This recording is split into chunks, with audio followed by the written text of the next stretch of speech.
नमस्कृत्य भक्तानां भयंकरं रावणस्याकृते कुर्वे भासाटीकां सुखावहम्। आचार्य श्रीरावणोवाच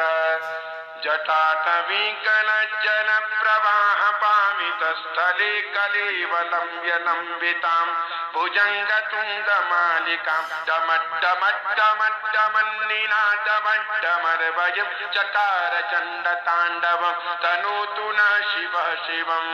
जटाकटाः सम्भ्रमं भ्रमन्निलिम्प निर्झरि विलोलवीचि वल्लरी विराजमानमूर्धनि गद्गद्गद्गज्ज्वलल्ललाटपट्टपावके किशोरचन्द्रशेखरे रतिः प्रतिक्षणं मम धराधरेन्द्रनन्दिनि विलासबन्धुबन्धुरस्फुरद्दिगन्तसन्तति प्रमोदमानमानसे कृपाकटाक्षधोरणि निरुद्ध दुर्धरापदि क्वचित् दिगम्बरे मनु विनोदमेतु वस्तुनि जटाभुजङ्गपिङ्गलस्फुरद्फणामणि प्रभा कदम्ब कुङ्कुमद्रव प्रलिप्त दिग्वधूमुखे मदान्ध सिन्धुरस्फुरत् त्वगुत्तरीय मेदुरे मनु विनोदमद्भुतं बिभर्तु भूतभर्तरि सहस्रलोचन प्रभृत्य शेषलेखशेखरा